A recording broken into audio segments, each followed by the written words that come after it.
శ్రీమాత్రే నమ. జై గురు దత్తాత్రేయ నమ. ఈ వీడియోలో మనం మేషరాశి వారికి జూలై నెల మాస ఫలితాలు తెలుసుకునే ప్రయత్నం చేద్దాం. ముఖ్యంగా మేషరాశి వారికి జూలైలో ఏర్పడినటువంటి ధనయోగాలు, అలాగే వారి యొక్క ఫైనాన్స్ డెవలప్మెంటు మొదలగు విషయాలు తెలుసుకునే ప్రయత్నం చేద్దాం. మరి మేషరాశి వారికి ఇంచుమించుగా ఈ నెల 26వ తారీఖు వరకు ధనస్థానం అందే శుక్రగ్రహ సంచారం. ఇది స్వక్షేత్రగతుడైనటువంటి శుక్రుడు ధనస్థాన సంచారం వల్ల కుటుంబంలో శుభకార్యాలు జరుగుతాయి. దూరమైనటువంటి మీ కుటుంబ సభ్యులు తిరిగి మళ్ళా మీ కుటుంబంలో కలుసుకుంటారు. ఏదైనా ఒక శుభకార్యం గురించి కానీ, ఏదైనా ఒక పుణ్య కార్యక్రమం గురించి చర్చించుకొని ఒక నిర్ణయానికి తీసుకోవడం జరుగుతుంది. ఈ నెలలో కుటుంబ సమేతంగా ఏదైనా ఒక విహారయాత్రను కానీ, పుణ్యక్షేత్రాన్ని కానీ దర్శించే ప్రయత్నం జరుగుతూ ఉంటుంది. అలాగే కుటుంబ సభ్యుల యొక్క ఆదాయం పెరుగుతుంది. ఒక బహుమతి రూపంలో కానీ, లేదంటే కుటుంబంలో ఒకరికి నూతన ఉద్యోగ అవకాశాలు రావడం వల్ల కానీ చాలా వరకు మీకు ఈ కుటుంబం యొక్క ఆర్థిక పరిస్థితి చాలా విపరీతంగా పెరుగుతుంది.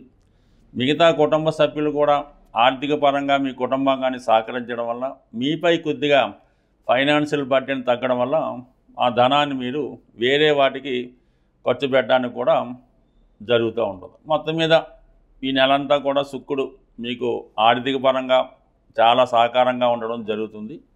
దాని తర్వాత లాభస్థానంలో ఏర్పడినటువంటి రాహుగ్రహం, ముఖ్యంగా రాహు విదేశ గ్రహం అవటం వల్ల విదేశంలో ఉన్నటువంటి మీ మిత్రులు కానీ బంధువులు కానీ సహకరిస్తారు. ఎవరైతే పెద్ద పెద్ద ఆర్థిక సంస్థల్లో కానీ పారిశ్రామిక సంస్థల్లో ఉన్న వాళ్ళకి వారి యొక్క ఆదాయం చాలా వరకు పెరుగుతుంది. కొత్త వ్యాపార అవకాశాలు కూడా రావడం జరుగుతుంటుంది. ముఖ్యంగా పెద్ద సంస్థల ద్వారా మీరు చేసినటువంటి రుణ ప్రయత్నాలు చాలా వరకు ఫలించే అవకాశం ఉంటుంది. అంటే ఓవరాల్గా పెద్ద సర్కిల్లో ఉన్న వాళ్ళకి రాహు చాలా వరకు సహకరిస్తూ ఉంటాడు.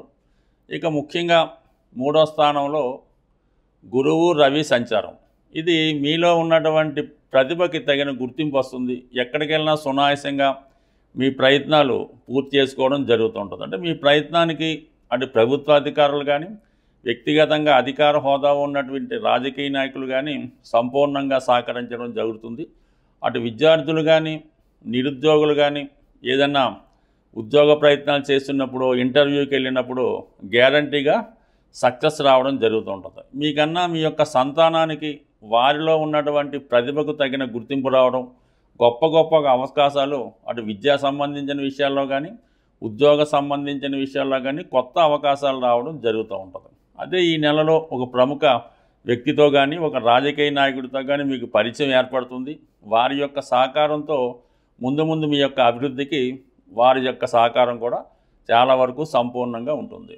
అయితే జూలై 15 వరకు మాత్రమే ఈ గురువు రవి యొక్క సంచారం తృతీయ స్థానంలో ఉంటూ మీ ధైర్యాన్ని సాహసాన్ని పెంచుతుంది. జూలై 15 తర్వాత చతుర్థ స్థానంలోకి రావడం వల్ల అక్కడ ఉన్నటువంటి బుధుడితో కలిసినటువంటి ఏర్పడినటువంటి బుధాదిత్య యోగం చాలా వరకు మిమ్మల్ని అదృష్టవంతులుగా మార్చడం జరుగుతూ ఉంటుంది. అంటే ఒక కోణాధిపతి ఎప్పుడైతే కేంద్రంలో వచ్చి ఒక యోగం ఏర్పడిందో వ్యాపారపరమైన అవకాశాలు చాలా వరకు పెరగడం జరుగుతూ ఉంటుంది. ఇది విద్యార్థులకు ఏమవుతాయంటే నూతన ఉద్యోగ అవకాశాలు వస్తూ ఉంటాయి. విద్యలో బాగా రాణించగలుగుతుంటారు. వ్యక్తిగతంగా మీకున్నటువంటి జ్ఞాపక శక్తి పెరుగుతూ ఉంటుంది. ఈ కారణం వల్ల ఏంటంటే మోస్ట్ సక్సెస్ఫుల్గా మీ యొక్క విద్య కంప్లీట్ చేసుకోవడానికి కారణం అవుతూ ఉంటుంది. అలాగే ఒక ధనయోగం కూడా ఏర్పడడం వల్ల ప్రభుత్వ స్కాలర్షిప్ కానీ, ప్రభుత్వ పథకాలు కానీ మీకు అనుకూలంగా రావడం జరుగుతూ ఉంటుంది. ఇక ఫైనల్గా మనకి ఏంటంటే రాష్ట్రాధిపతి కుజుడు. రాష్ట్రాధిపతి కుజుడు 5వ స్థానంలో సంచరించడం వల్ల చాలా వరకు మీ యొక్క సంతానం యొక్క అభివృద్ధి మీకు కొంతవరకు ఆనందాన్ని కలిగిస్తూ ఉంటుంది. అలాగే నూతన ఉద్యోగ ప్రయత్నాలు లాంటివి ఏమైనా చేసినప్పుడు అవి చాలా వరకు ఫలిస్తాయి. అయితే కేతువుతో ఈ కుజుడు కలిసి ఉండడం వల్ల చాలా వరకు ఈ స్పెక్యులేషను, షేర్ మార్కెట్ సంబంధించిన విషయాల్లో చాలా జాగ్రత్తగా నిర్ణయం తీసుకోవాల్సి ఉంటుంది.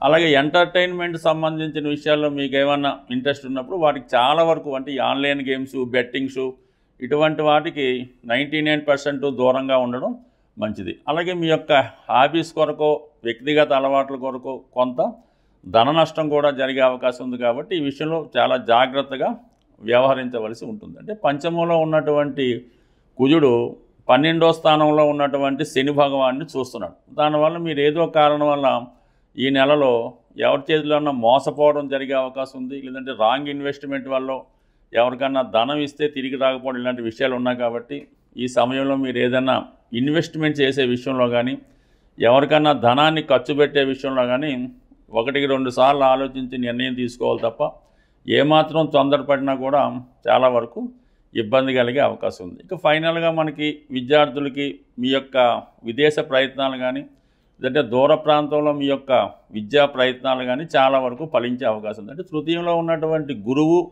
అలాగే రవి భాగ్యస్థానాన్ని వీక్షించినప్పుడు, భాగ్యస్థానం స్వక్షేత్రం గురువు కావడం వల్ల ఇది PhD, డాక్టరేట్ లాంటి విద్య చేద్దామనుకున్న వాళ్ళకి, పరిశోధనా రంగంలో ఉన్న వాళ్ళకి చాలా వరకు అనుకూలంగా ఉండే అవకాశం ఉంది. ముఖ్యంగా ఈ రాశి వారికి ఎటువంటి సహకారం కావాలన్నా, వారు అనుకున్న పని తొందరగా జరగాలన్నా, లాభస్థానంలో ఉన్నటువంటి రాహుగ్రహ అనుగ్రహం నిమిత్తం మీరు అమ్మవారిని దర్శించడం వల్ల ప్రతి శుక్రవారం అమ్మవారి ఆలయంలో కుంకుమార్చన చేయించుకుంటే మీ అనుకున్న ప్రయత్నాలు చాలా వరకు నెరవేరే అవకాశం ఉంటుంది. ముఖ్యంగా ఈ గ్రహాల స్థితిని గమనించినప్పుడు ప్రతి రాశి వారికి కూడా ఈ రాబోయే 6 నెలల్లో అంటే ప్రధాన గ్రహాలైనటువంటి శని భగవానుడు మీనరాశిలో ఉండడం, మరి రాహు కుంభరాశిలో ఉండడం, కేతు సింహరాశిలో ఉండడం, అంటే పాపగ్రహాలు ఏ రాశుల్లో ఉంటాయో ఆ రాశులకి సంబంధించినటువంటి పరిహారం చేసుకుంటే మనకి ఆ గ్రహాలు యోగిస్తాయి. శుభగ్రహాలు మనం పెద్దగా ఏం పరిహారం చేయక్కర్లేదు, అవి ఆటోమేటిక్గా యాక్టివేట్ అవ్వడం జరుగుతూ ఉంటుంది. శుభగ్రహాలు ఇచ్చే ఫలితాన్ని పాపగ్రహాలు అడ్డుకుంటాయి. కాబట్టి మనం ఈ పాపగ్రహాలకి పరిహారం చేయవలసి ఉంటుంది. అదే ముఖ్యంగా ఎక్కువగా ఈ శని, గురువు ఈ 2 గ్రహాలు ప్రధానంగా ఈ రాబోయే 6 నెలల్లో ప్రతి ఒక్కళ్ళ జాతకం మీద ప్రభావం చూపుతుంది. ఎందుకంటే వక్రించిన గ్రహం తన బలాన్ని విశేషంగా పెంచుకుంటుంటుంది అన్నమాట. ఆ కారణం వల్ల సహజ భాగ్య రాజ్యాధిపతులైనటువంటి ఈ 2 గ్రహాలు అంటే మనకి ఒక లక్ష్మీనారాయణ యోగం ఏర్పడినట్టు ఈ 2 గ్రహాలు మనకి ప్రభావం చూపుతూ ఉంటాయి. ఈ సమయంలో మీరు ఏం చేయాలంటే కళ్యాణం చేయించవలసి ఉంటుంది. అంటే ఎవరికి చేయించాలి? వెంకటేశ్వర స్వామి కళ్యాణం చేయించడం వల్ల కంప్లీట్గా మీకు శుభం జరిగే అవకాశం ఉంది. సో ఏదైనా ఈ రాబోయే మనకి ఈ 6 నెలల్లో మరి కార్తీక మాసంలో కానీ, శ్రావణ మాసంలో కానీ మీరు ఏదైనా దేవస్థానంలో సామూహికంగా వెంకటేశ్వర స్వామి కళ్యాణంలో పాల్గొంటే చాలా మంచి ఫలితం రావడం జరుగుతూ ఉంటుంది. అన్ని గ్రహాలకి ఆది దైవంగా ఉన్నటువంటి పరమేశ్వరుడు శివుడు. వీలున్న వాళ్ళు ఏదైనా ఒక పంచారామాలు కానీ ఇటువంటి శివుని యొక్క ముఖ్యమైన క్షేత్రాలు ఒక్కసారి దర్శించడం మంచిది. అంటే ఏ ప్రాంతంలో ఉన్నవాళ్ళు ఆ ప్రాంతంలో ఉన్నటువంటి దేవాలయంలో చేయడం వల్లే ఎక్కువ ఫలితం రావడం జరుగుతూ ఉంటుంది. సుమారుగా మనకి ఈస్ట్ గోదావరిలో ఈ ద్రాక్షారం చుట్టుపక్కల ప్రతి నక్షత్రానికి సంబంధించినటువంటి ఒక దేవాలయం ఉన్నది. ప్రతి నక్షత్రానికి ఒక దేవాలయం ఆ చుట్టుపక్కల ఊళ్ళో ఉండడం జరుగుతూ ఉంటుంది. ఆ విషయాన్ని మనకి ద్రాక్షారామం దేవాలయంలో డిస్ప్లే చేయడం కూడా జరుగుతూ ఉంటుంది. ఏ నక్షత్రం వారు ఆ నక్షత్ర దేవాలయాన్ని సందర్శించడం వల్ల వారి యొక్క దోషం కూడా పరిహారం అవుతుంటుంది. అవకాశం ఉన్నవాళ్ళు ఒక్కసారి మీరు ప్రయత్నం చేయండి. లేదు జన్మాంతరంగా మనకు బాగుండాలి, మన వంశం బాగుండాలంటే ఆ 27 నక్షత్రాలకి సంబంధించినటువంటి 27 దేవాలయాలు కూడా ఒకసారి మీరు ఒక నెలలోనో సంవత్సరంలోనో దర్శించడం వల్ల చాలా మంచి ఫలితం రావడం జరుగుతూ ఉంటుంది. సో ఇది మనం కష్టపడి సాధించబడిన ఫలితాలు. సూక్ష్మంలో మోక్షం రావాలి, చిన్న ప్రయత్నంతో విఘ్నేశ్వరులాగా మొత్తం ఫలితం రావాలనుకుంటే గోసేవను మించింది లేదు. మరి ఏదైనా గోశాలలో గోసేవ అంటే ఆవుకి 2 అరటిపళ్ళు ఒక బెల్లం ముక్క పెట్టడం అయితే కాదు.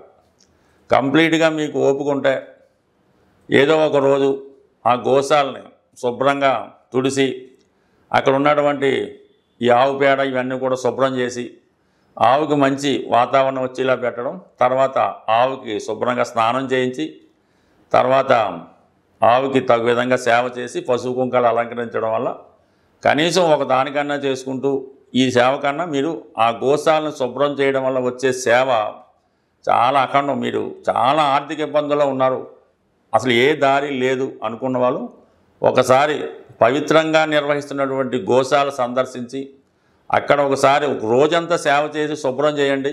100% మర్నాడు నుంచి మీ ఆర్థిక పరిస్థితి ఏ విధంగా మార్పు వస్తుందో చూడండి. ఇది కంప్లీట్గా నేను ఛాలెంజ్ చేసి చెప్తున్నాను. ప్రయత్నం చేసి చూడండి. సక్సెస్ మాత్రం చాలా గొప్పగా ఉంటుంది. స్వస్తి.